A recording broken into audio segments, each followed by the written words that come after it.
What if I told you that the more you chase her, the further she'll run, but the moment you pull away, everything changes.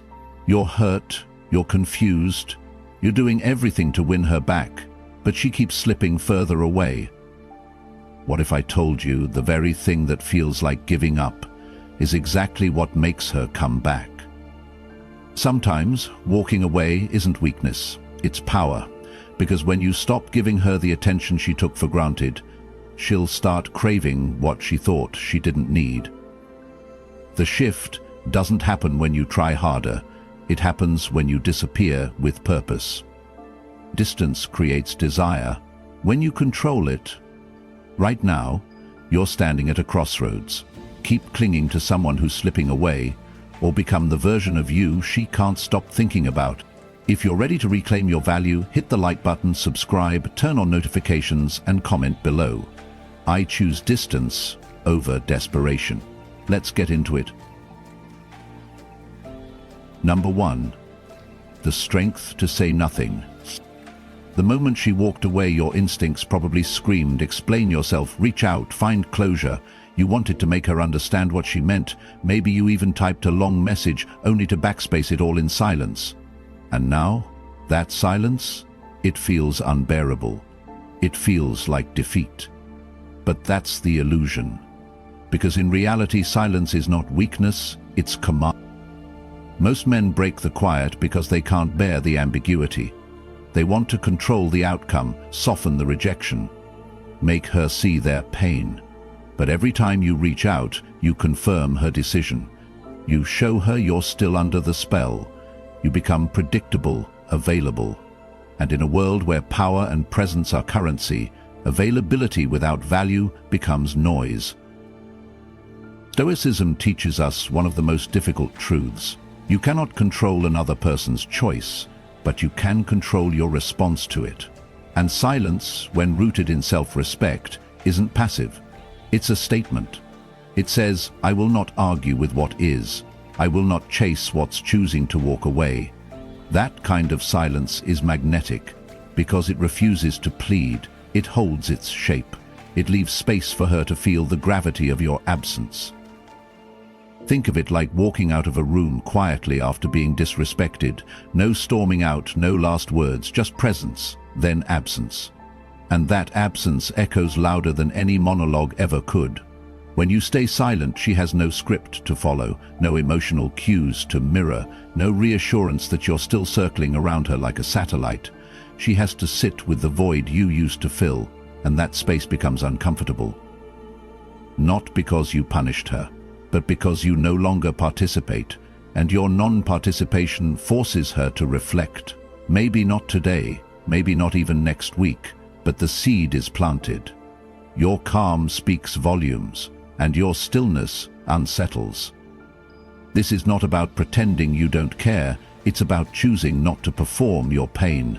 It's about stepping back, not in retreat, but in reclaiming the only thing you still have control over, yourself. So, stay quiet. Let your actions become your answer. Let your life become the statement. And let her sit in the silence long enough to realize that you never needed to say a word to make an impact. If you've found your strength in stillness, leave your trace below. Silence isn't surrender, it's my decision to rise. Number 2, where you place attention, you place power. There's a kind of hunger that lingers after she leaves, not for her presence, but for her attention. You find yourself checking if she's watched your story, revisiting her page, wondering what she's doing and with who. It feels harmless, just curiosity, you tell yourself. But that curiosity costs you something far more precious than you realize. Your focus, your energy, your sovereignty. Attention is not neutral, it's currency. And the more you give it to someone who no longer gives to you, the more bankrupt you become. Every glance, every mental replay, every emotional echo is a small deposit into something that no longer serves you. You are financing her relevance with the one resource you can never get back, your present moment. The Stoics were clear. What you dwell on, you become. And if your thoughts orbit her, you begin to disappear from your own life, not physically, but spiritually. You give your attention to the past and expect the future to form itself. But life doesn't work that way. It only moves forward when you do. Imagine your attention as sunlight. If you keep shining it on soil that no longer bears fruit, nothing grows. Meanwhile, the fertile ground of your own potential sits in shadow, waiting for warmth. That's what happens when you spend your days scrolling her updates instead of sculpting your future. You're watering weeds while your garden withers. Pull that energy back, redirect it toward the version of you that doesn't rely on anyone's recognition. Focus it on learning, on building, on pushing your edges. The absence of her attention doesn't diminish you, unless you act like it does. And when you withdraw your attention, it creates a silence she didn't expect.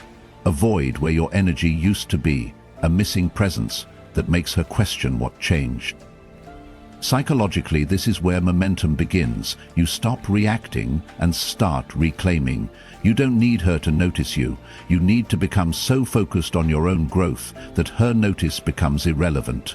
That's when you start to rise, not just out of the breakup, but out of the version of you that once needed her gaze to feel seen. If you're done financing the past with the energy meant for your future, mark your clarity below. I no longer invest where my value isn't honored. Number 3. Emotional stillness sparks her uncertainty. She expected the breakdown, the flood of texts, the desperation wrapped in romantic language. She expected the same script she's seen play out before, when a man falls apart because she walked away. But this time, she's met with something unfamiliar. Silence, not just absence, but poise. You haven't begged. You haven't explained. You've simply disappeared with intention, and that's not indifference, it's control. Right now, she doesn't know what to make of it, because emotional control in the face of loss is rare. Most men crumble under the weight of rejection, allowing grief to turn into spectacle. But you've chosen a different path. You've chosen stillness. And in that stillness, a powerful message emerges. I feel, but I do not break. Stoicism teaches us not to reject emotion, but to master it. Feel the wave, but do not drown in it. Your pain is real, but it doesn't dictate your behavior. You don't need to prove your love through collapse. You don't need to respond to every silence with a signal flare. The most profound strength is the kind that doesn't announce itself. It just endures. Imagine yourself as a mountain in a storm. The wind howls, the rain beats down, and yet you remain. That's what your calm does.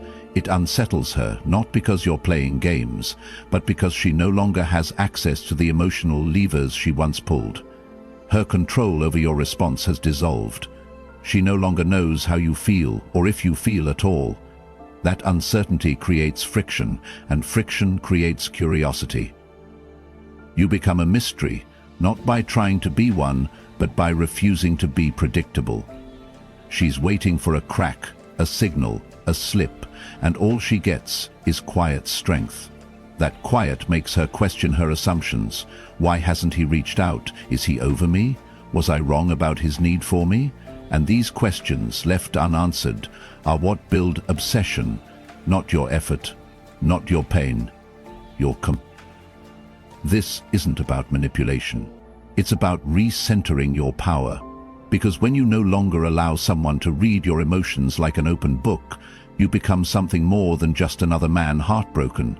You become a man she can't quite figure out. And that tension, that's where gravity begins. If you've chosen calm over chaos, drop your anchor in the comments below. My peace is louder than her absence. Number 4, scarcity creates value. Presence destroys it. You used to be everywhere, always available, always ready with a reply, a plan, a compliment. You didn't even realize you were doing it, but you became easy, predictable, a constant presence in her world, like background noise she didn't have to work to hear. And in that familiarity, something unspoken happened. Your value began to fade, not because you lacked worth, but because you gave it away too freely. People don't value what is always there, they value what they have to reach for. The Stoics understood this long before modern psychology did. They taught that everything in life gains meaning through its finiteness, and when it comes to relationships, emotional supply works the same way. When you are too abundant, too accessible, you become emotionally cheap, and no one cherishes what they can consume without effort. Right now, your withdrawal feels unnatural, like you're doing something wrong by not showing up, by not checking in. But what you're really doing is resetting the scales. You are no longer giving your attention like it's infinite. You're making it scarce, selective, earned. That scarcity is not a tactic, it's a truth. You've stopped leaking your presence into a space that no longer holds you. Think of value like oxygen. You only notice it when it's gone. When you were always available, she didn't need to appreciate your presence. It was constant. Now, she's breathing thinner air. She doesn't know why she keeps checking her phone, why your silence feels so loud. But that's the effect of scarcity. You've removed yourself from her emotional equation, and that subtraction is the beginning of her reflection. You are not doing this to provoke a reaction. You are doing it because your time, your energy, your emotional availability are not disposable. They are not for those who take them for granted. You step back, not in punishment, but in principle. And the man who knows his worth does not offer it unconditionally to someone who walked away. Over time, this quiet exit changes everything. You no longer orbit her world. You become a memory she can't replace, not because you begged to be remembered, but because you left space behind, space that she must now sit with. Space that once held your presence and now holds only echoes. If you've chosen scarcity not to disappear, but to reassert your value, mark it here. I don't chase value, I become it through absence. Number 5. Mystery unsettles what comfort took for granted. She used to know where she stood with you. She could read every emotion in your words, every meaning between the lines, every sigh, every pause. You gave her everything, your thoughts, your fears, your feelings, laid bare like pages in an open journal. And in the beginning, that vulnerability felt honest, real. But over time, it became routine. She stopped wondering. She stopped leaning in. Because there was nothing left to discover. You see, predictability is the quiet death of attraction. When someone feels they know exactly how you'll react, exactly what you'll say, they stop paying attention. Their mind wanders, their curiosity fades. Not because you were unworthy, but because there was no mystery left to keep their imagination alive. The Stoics never advocated for secrecy, but they did teach the power of interior life. Marcus Aurelius spoke often of keeping your thoughts close, of not reacting impulsively to every wave that hits the shore of your mind. And that's what you're doing now. Not hiding who you are, but no longer broadcasting every flicker of your soul. You've turned inward, not to disappear, but to deepen. And that shift unsettles her, because now you've stopped playing the role she assigned you. You're no longer predictable, no longer always available for decoding. She doesn't know how you feel, doesn't know if you're hurting, doesn't know if you're waiting or moving on.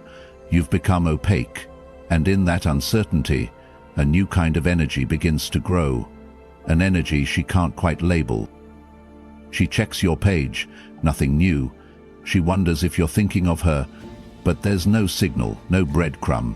You've disrupted her sense of control, and without control, comfort becomes restlessness. That restlessness becomes curiosity, and curiosity in time becomes desire. But none of this works if it's performative. If you pretend to be mysterious while still orbiting her in silence, she'll feel the hollowness. This isn't about games, it's about truth. You're no longer trying to be understood.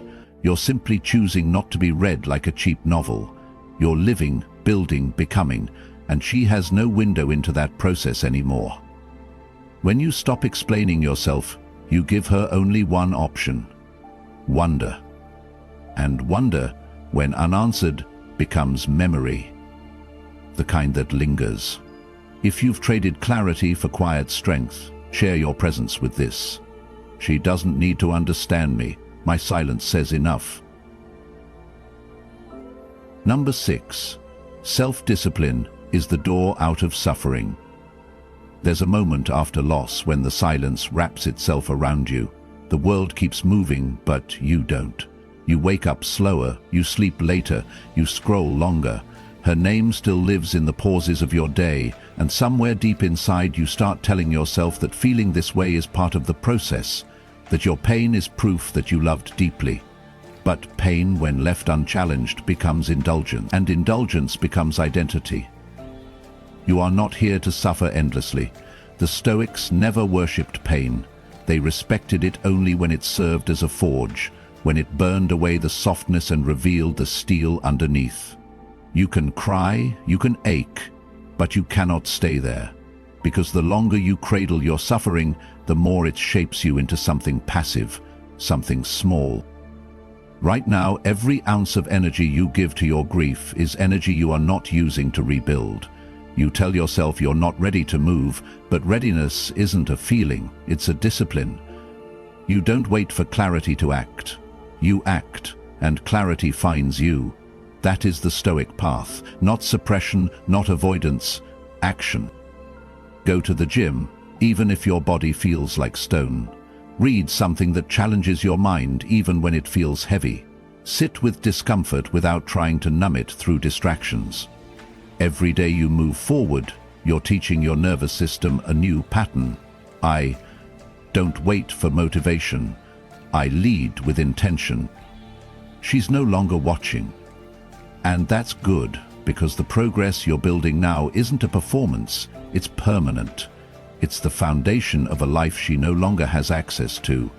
And if one day she does look again, she won't see the man who collapsed when she left. She'll see someone reborn, not in spite of the pain, but because of what he did with it. That is the quiet revenge of growth, not the version that posts success for validation, but the version that doesn't need to say anything at all. Your transformation becomes the closing chapter to a story you no longer have to rewrite. If you've chosen action over anguish, discipline over delay, mark your step forward. I move through pain, not around it. Number 7. Her absence is the lesson. Let her feel it. There's a part of you that still lingers, maybe not in messages but in the shadows, watching her stories, hovering over old photos, hoping she notices that you're still noticing. It's subtle, harmless, you think, but even silence can be diluted if you remain present in quiet ways. And the truth is, as long as she can feel you orbiting her, she won't feel the weight of your absence. Letting go isn't just about what you say or don't say. It's about what you allow her to experience in your complete withdrawal. You cannot create longing if you still leave breadcrumbs, and every view, every digital trace reminds her that you're still there, even if you're not speaking. That comfort dulls the impact. It keeps her from sitting with the full consequence of what she walked away from. The Stoics were clear about detachment. To release something, you must stop feeding it. You can't heal while monitoring her moves. You can't rise while remaining emotionally available to someone who made you optional. True absence isn't passive. It's a choice. A declaration that your attention is no longer free and your energy is no longer accessible to those who discarded it. Right now, your presence is still doing a kind of emotional labor. It cushions her guilt, softens the edge of separation, makes her feel like if she changed her mind, you'd still be there. But you're not, or at least you shouldn't be, because the man who values himself doesn't wait in the wings, he exits completely and lets the silence speak for him. Think of your absence like gravity. It doesn't announce itself. It pulls, subtly, quietly, until its presence is undeniable.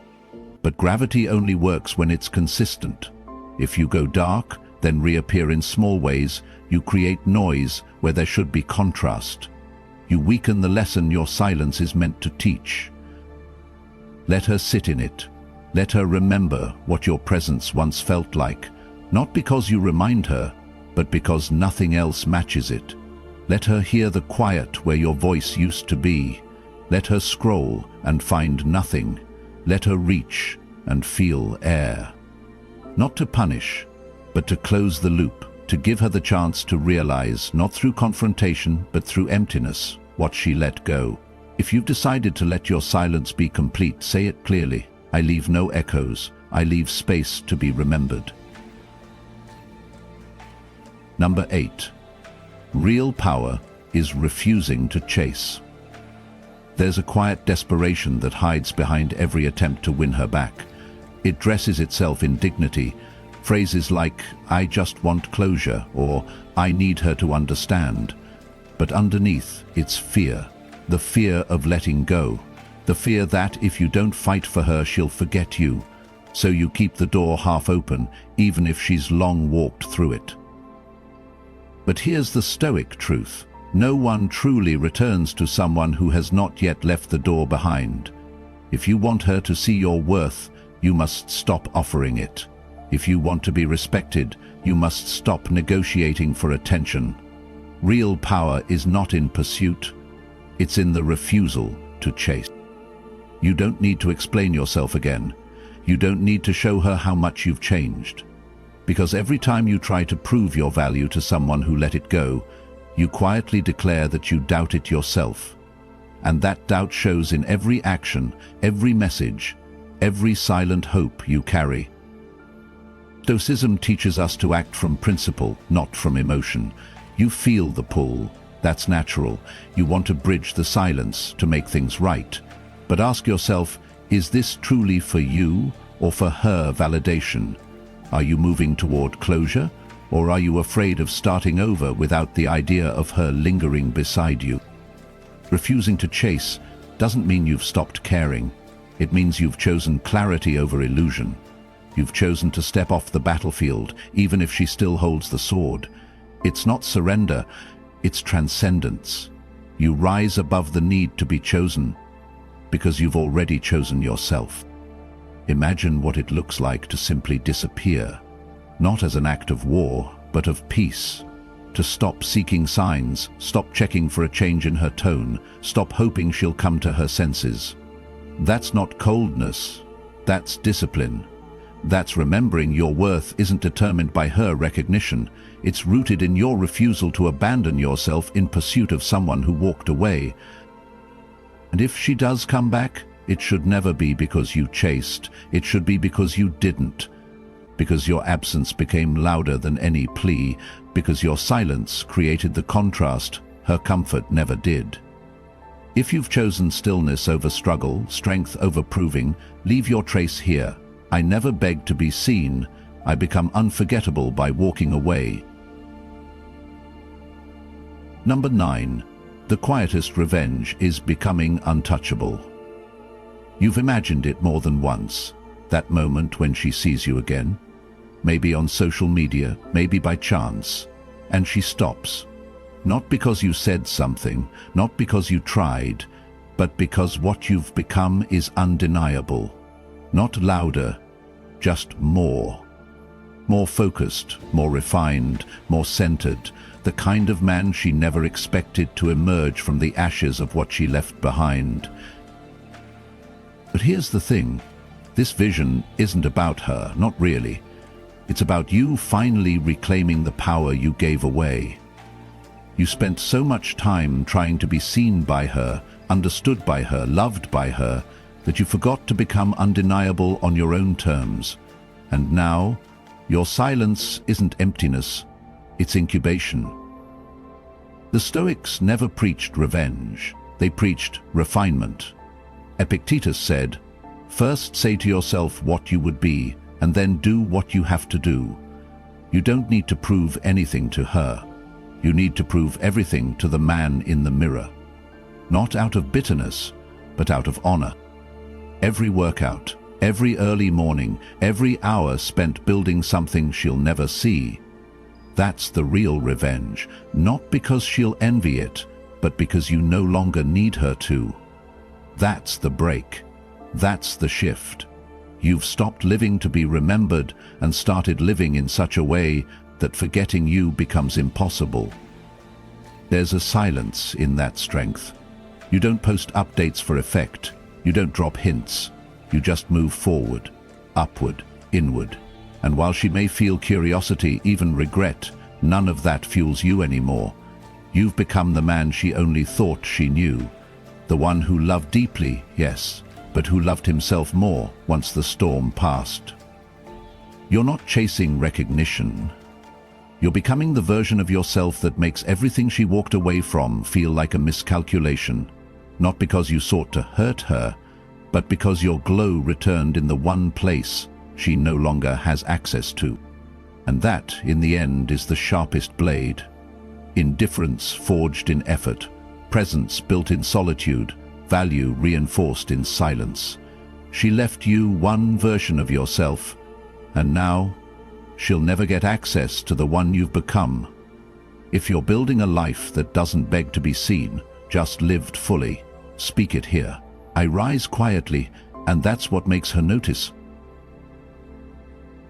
Number 10, you were the prize she just forgot. There was a time when you believed her presence validated you, that her staying meant you were enough, and her leaving meant you weren't. And in that belief, you gave her the power to define your worth. But here's what you missed. Your value was never based on her ability to recognize it. Her presence didn't make you worthy, and her absence doesn't make you less. You were the prize all along, but like most men who feel deeply, you traded that truth for attachment. You started proving instead of simply being, explaining instead of walking, pleading instead of pausing. You mistook being chosen for being worthy, and now in her absence, you're beginning to see what was there the whole time. You didn't lose her. She lost access to a man she didn't fully understand. The Stoics would say that virtue is its own reward, that a man who lives with integrity, with discipline, with inner peace, doesn't need outside validation to feel whole. You don't need her to tell you what you're worth. You need only to live in alignment with the truth that your presence is not something to be negotiated, it's something to be earned. And maybe she'll see it one day, in the way you move, in the way you no longer hesitate, in the way your name begins to carry weight where it once carried longing. But whether she does or doesn't isn't the point, because your evolution isn't about her anymore. It's about you realizing that the man who's built through heartbreak becomes something more unshakable than before. You're no longer trying to be unforgettable, you simply are, because you stopped performing for love and started living from strength, the kind of strength that doesn't need applause, that doesn't need her to look back, that doesn't collapse when someone else walks away. She'll remember, not because you left breadcrumbs, but because there's no substitute for presence. And when someone once tasted your depth, no imitation will ever satisfy. That's the difference between being wanted and being missed. So walk forward, not to prove, not to win, but because this is who you are now. The man who doesn't wait to be crowned by anyone else. The man who remembers his own value, even when others forget. If you've stopped chasing approval and started owning your worth, speak this truth into the silence. I've always been the prize. I just stopped needing her to know it. You began this thinking the more you gave, the more she'd return, but now you've seen the truth. Stepping back didn't make you weaker, it made you magnetic. She didn't become obsessed because you vanished. She became obsessed because you became unavailable, because you chose yourself. If you're ready to keep evolving, like this video, subscribe and comment. I am no longer chasing, I am becoming. Stay sharp, keep your distance. Let her chase what she once walked away from.